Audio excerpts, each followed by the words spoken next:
Welcome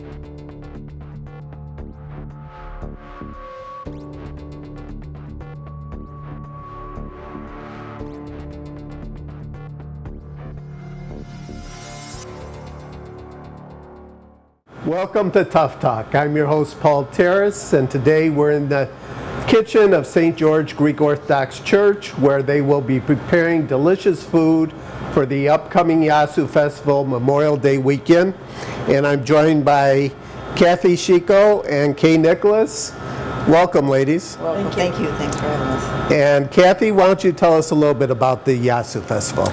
Well, we're excited this year. We have some extra kinds of activities that we're hoping that will draw more patrons to our festival. This is, first of all, the 90th year that our church, St. George Greek Orthodox Church, has been serving the area. So we are celebrating our 90th anniversary.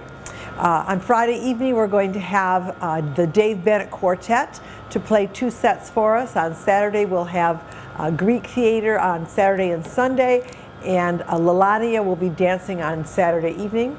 And on Sunday, we're going to have the Zoo Wave from Kalamazoo that will be playing. And all 3 days of the festival, we'll have the Enigma Band. So we've got lots of fun activities, lots of dancing. People can learn to Greek dance. We have wonderful Greek food, Greek cuisine. This year we're also going to have Saganaki bites, which is a little bit different takeoff from our flaming Saganaki that so many people are used to with the Greek food. So we're hoping to have a lot of new people, new friends coming to our festival and enjoying our Greek culture.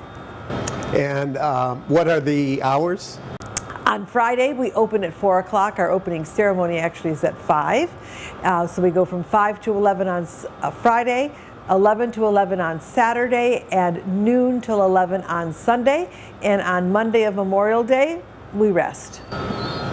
And how much is admission? It's $2 admission, although if you come on Saturday from 11 to 4, it is free admission.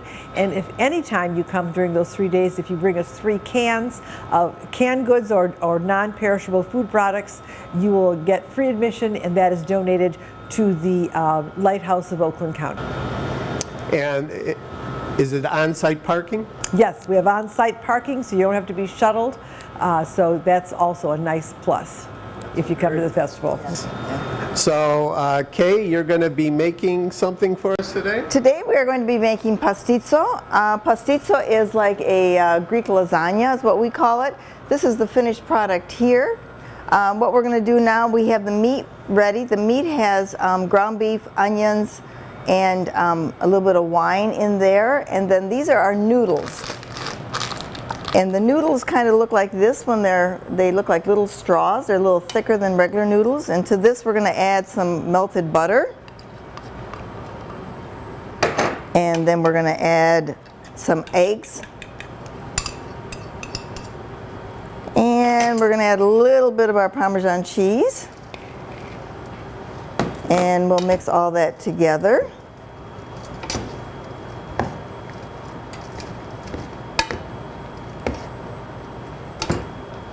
And then what we're going to do is we're just going to layer it.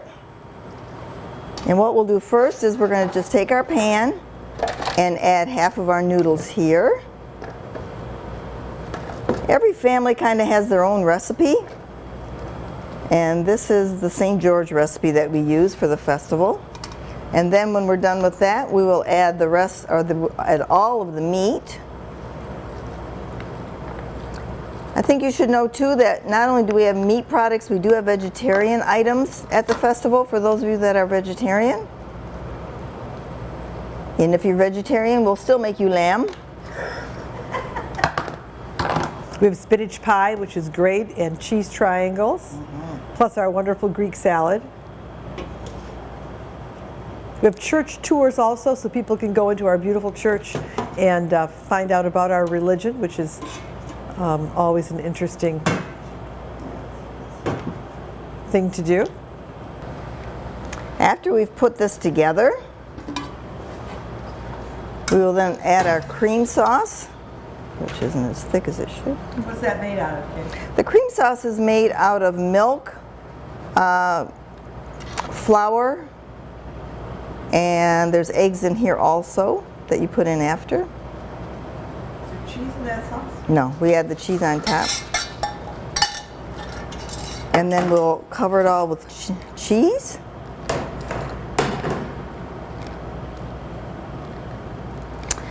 And then after we cook this, pardon me?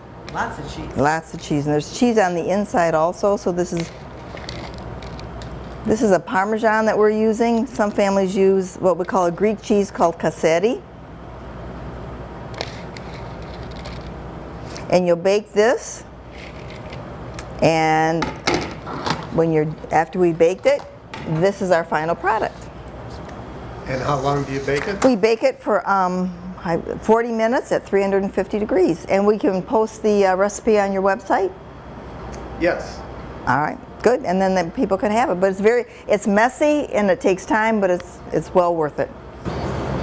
Okay, anything else you want to say about the festival? Well, we should understand too, we'll have many, many Greek sweets there, and as well as baklava sundaes. Greek coffee, Greek frappes. We'll have some vendors. We have some artists and some jewelers that are going to be here.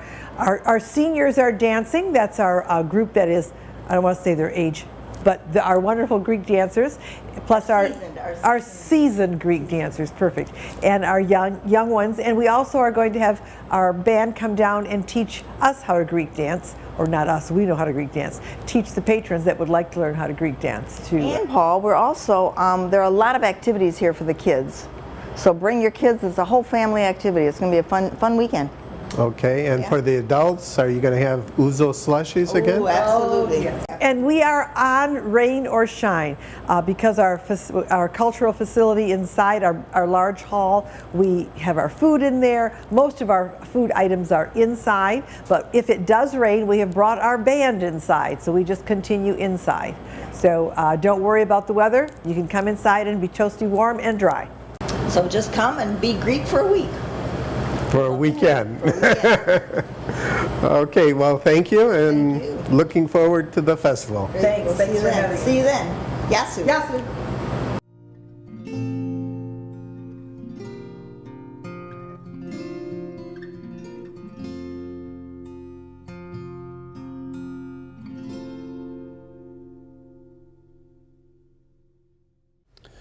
Welcome to Tough Talk. I'm your host, Paul Taros, and today my guest is Craig Theros. Craig is a past district governor and current supreme governor of AHEPA. Welcome, Craig. Thank you, Paul. What do the letters AHEPA stand for? AHEPA stands for American Hellenic Educational Progressive Association. The reason why it's called AHEPA is because that is one heck of a long name. Okay. When and why was AHEPA founded? AHEPA was founded in 1922 in Atlanta, Georgia. It was formed to help. To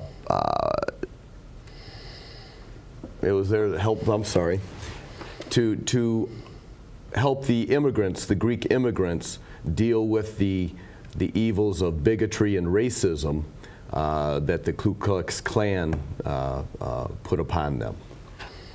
So, and then also to help assimilate the immigrants, the new immigrants, Greek immigrants, into the American society through either financially, through helping them learn the English language and to find jobs. okay. What are its primary purposes today? AHEPA today has evolved to promote education through educational scholarships and to help the needy in the different programs that AHEPA offers. Okay. Now you're a supreme governor. What are your duties, responsibilities as supreme governor? As Supreme Governor, I oversee two districts. District 10, which is Michigan, basically Michigan, and then District 11, which is the state of Ohio, parts of West Virginia, and parts of Kentucky. I am the conduit between the National Lodge, this is, in other words, the Supreme Lodge, and the chapters, the grassroots. Okay. Now, we've all heard about the Flint water crisis and many organizations delivering water to Flint, but you did something different. What was that? Well, back early in 2016, it came to light that the Flint water was tainted, and that it reacted with the piping and caused lead to leach out of the piping. And it was, of course, it was undrinkable, unusable. You couldn't cook with it, couldn't bathe with it. And like you said, everybody was sending water, and from all over the U.S., the world. And I wanted to do something different. I wanted to help these people that had these elevated levels of lead in their blood because of the consumption and the usage. And especially in children, during their developmental years, this could cause a lot more problems with the children since they are developing. And so I contacted the CDC, Centers for Disease Control, to give me some ideas. And they had said diet was a big factor in trying to get rid of the lead levels in the blood. And they came up with milk being one, and I thought that was perfect. You know, milk is relatively inexpensive, and it also is plentiful. So I took it back to our lodge, and they thought it was a great idea, and then I started calling different distributors, and finally settled on a local Flint Kroger number 404, and they had a manager that was very helpful. His name was Pat Coe, and he not only established a very fair price, but he also coordinated the actual delivery of the milk to the place of distribution, rather than us going to the store and then somehow getting the milk and taking it to where it needed to be. So he was very helpful. And our first truck was in March of 2016. And that was a semi-truck? It was a semi-truck, yeah. It had just under 2,000 gallons of milk. And since then, we've had 4 trucks. We've raised over $17,000. The first 3 trucks went to the Food Bank of Eastern Michigan, and then they distributed the milk themselves. But I wanted to do something different. I wanted the AHEPA members to actually pass out the milk themselves. So I contacted the Flint Catholic Charities group up there. And they were very accommodating, and they said, yes, we can work this out. And so what I did, I got 30 to 40 AHEPA and Daughters of Penelope members, and we went up there and we helped set up, we directed traffic, and then we also actually distributed the milk and food that other people had donated, food that other people donated. So it was a very rewarding day. And then I'm happy to announce that our 5th truck will be going on June 5th up to Catholic Charities with our last donation through the marathon in Greece. We got enough money to buy another truck, so another 2,000 gallons of milk are on their way to Flint in June. Okay. If anybody wanted to contribute to this cause, can they still contribute, or? Yes, they can. And how would they go about doing that? Well, they would write a check to AHEPA District 10, and then mail it to. I give the address of 284 Mason Ave, and that's Ann Arbor, Michigan. and then I have the check deposited into the AHEPA account. Okay. And what's the zip on that? I'm 48103. Sorry Okay. about that. Okay. So after the 5th truckload, are you planning a 6th, or will? You know, if we get enough donations, I am going to do a 6. I've always said my original plan was to do 3 trucks, but the money keeps coming in, and so as long as the money comes in, I'll keep doing the trucks. Okay. Because it's much appreciated up there. You can tell by the time that we actually handed it out to the people that they were very, very thankful for the milk and the food that other people donated. Mm-hmm.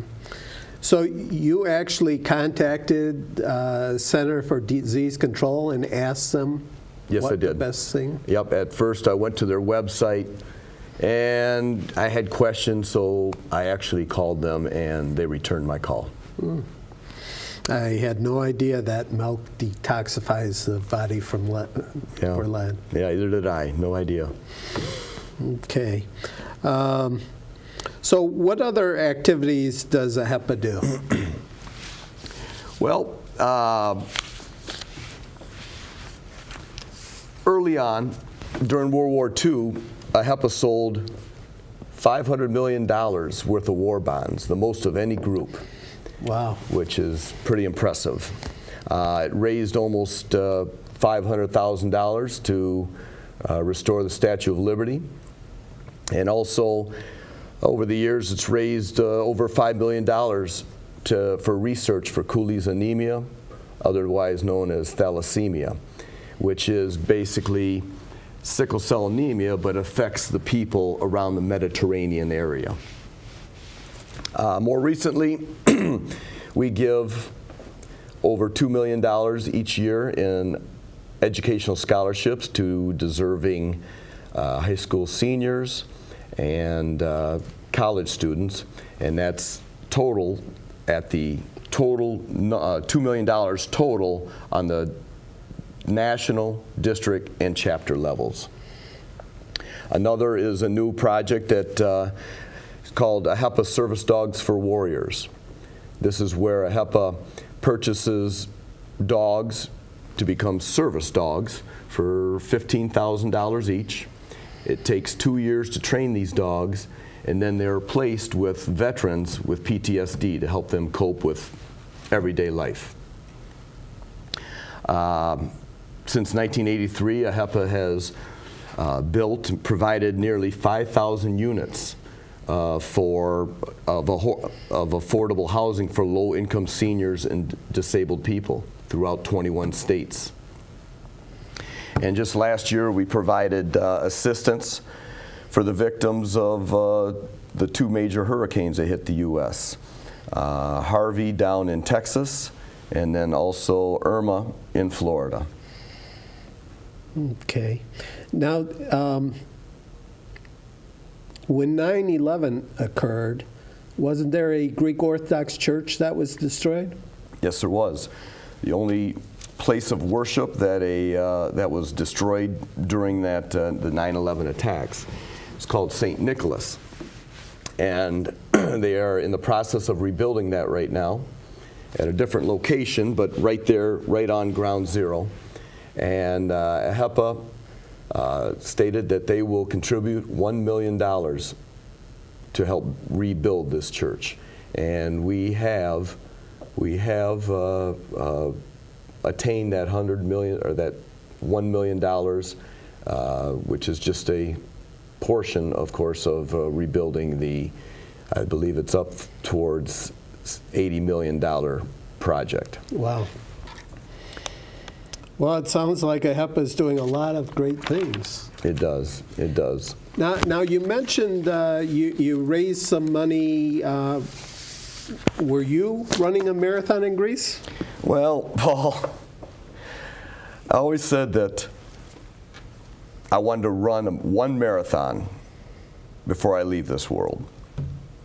And I've talked about it for years, thought about it, and finally a few years ago I thought, you know what? You better hurry up and get this done because you're running out of time. So obviously it was on my bucket list. Next question was, which one was I going to run? And thinking about it, it was a pretty easy choice. I wanted to run the original marathon, the one that they're all these other marathon, the distance are copied, or the name marathon itself is copied from. This is the original marathon was run by Phidippides in 490 BC, and he ran from Marathon, Greece, to Athens, Greece, to announce that the Athenians were victorious over the Persians at the Battle of Marathon. So, with that, me being a history buff, and then also being of Greek descent, I guess it was a no-brainer. That was the one I was going to run. So, this was 2016, early. And then during that summer, my son and I visited Greece, and we looked for the route. I wanted to see what the route was like, because I was going to run it that fall. And as we searched and found it, the first 6 miles is flat, which was fine, but the next 14 miles was up a mountain. Wow. And after seeing that, I knew I wasn't ready. So what I did, I came back to the U.S., hired a coach to make sure I'm training right, and then in 2017, last November, my wife and I went over there, went to Greece, and I ran the marathon. And it was quite an experience. The people there really take that event seriously. All along the route, people are lined up, cheering you on. The kids all were trying to high-five you as it went by. They were trying to also give you olive branches to show that you're going to be victorious. And you know, also there was music, there was dancing, there was food being cooked all along the way. And it was kind of good because it takes your mind off the constant running, the pain, and then towards the finish, you come down this hill, and you see the Panathenaion Stadium. This is the stadium where the first modern Olympics took place in 1896. And it gets closer and closer. It's a beautiful stadium. The people made of marble, and the people they filled the stadium. The stadium was full. And you're running through there, you get this new energy coming through, and you go halfway through the stadium, and then that's the finish line. And of course, it was indescribable how I felt. But I tell you, as soon as you hit that line, everything, you forget about feeling good and getting I was dead, Paul. Yeah. And then after a while, you're able to walk a little bit more. But I tell you, I have to say that I was almost as proud that night. You can barely walk getting downstairs, but that night we had a banquet. And with a little wine, I tell you what, we were Greek dancing by the end of the night. So no, it was a very good experience. And for that, I made that a fundraiser for the milk. And fundraised almost $1,000 for it. So it was also for a good cause. Oh, very good. So I got to ask, did you win the marathon? I had a goal of 4 hours. I would have loved to beat 4 hours. I came in 4 hours and 2 minutes. So, and the winners, I believe they were 2 hours and 12 minutes, Paul. I was a little behind. But the people still stayed to see you finish. Yes, like I said, it's such an event there that people were there just It was unbelievable. It was unbelievable. Why would they stay 2 hours later, you know? So. Yeah. Well, that's very good.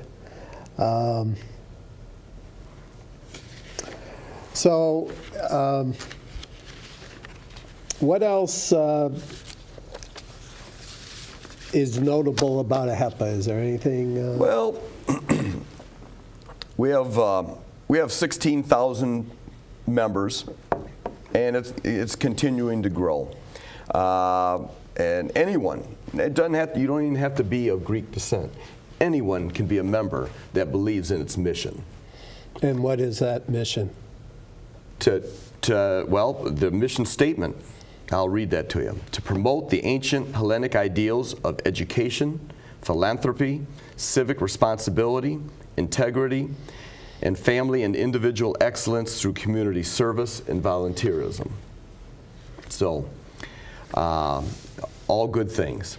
Very noble idea. Yes. And, you know, one may say AHEPA has been successful in fulfilling that mission statement, but we believe it's more important to be significant.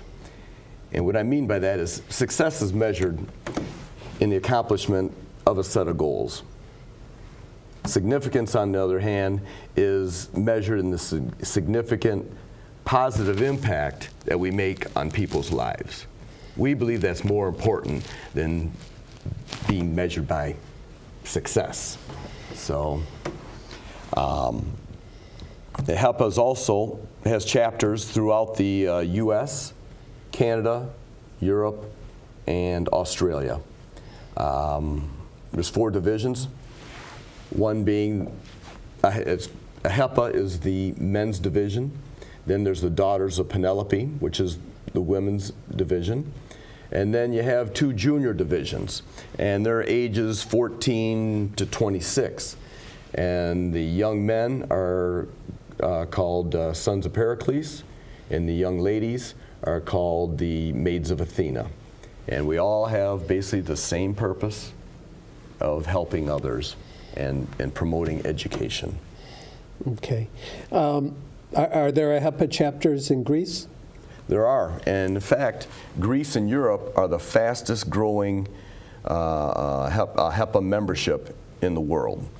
It has taken right off. They have them in Greece, throughout Greece. They have them in Cyprus, Bulgaria, Germany, and in fact, we just approved another chapter in Bulgaria just yesterday. So it continues to grow. Well, I am glad you recovered from running the marathon, and I think everything AHEPA has been doing is great, so I want to thank you for appearing on the show. Thank you very much, Paul. Great.